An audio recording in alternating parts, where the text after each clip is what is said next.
এই কুকুরটা মহিলাটির কাছে সবসময় থাকে এবং একটা মহিলাটির মায়ের টাকা নিয়ে দৌড়ে পালাচ্ছিল এবং কুকুরটা দৌড়ে গিয়ে চোরটাকে ফেলে দিল এবং চোরটার হাতে চোট লেগে গেল এবং মহিলাটি ভাবছে যে কুকুরটা বিনা কারণে চোরটাকে মারলো, তাহলে এবার কী করবে, হয়তো আমাকেই বকবে।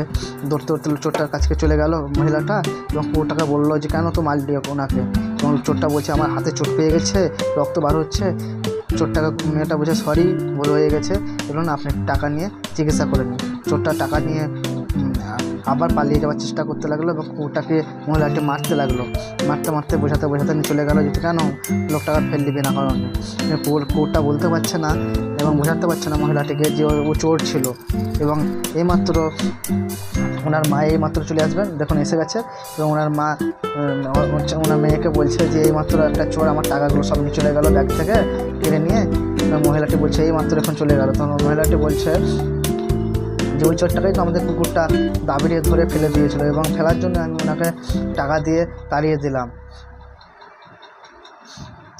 এবং মানুষ না বুঝতে পারে, কুকুরেও বুঝতে পারে অনেক কিছু জিনিস। দেখুন এই কুকুরটা এগুলো বুঝতে পেরে চোরটাকে ফেলে দিয়েছিল এবং ফেলে দেওয়ার কারণে ওনার মা এবং মেয়েতে কুকুরটাকে সাবাস জানাচ্ছে। আপনার কুকুরটার জন্য লাইক, শেয়ার, কমেন্ট করুন।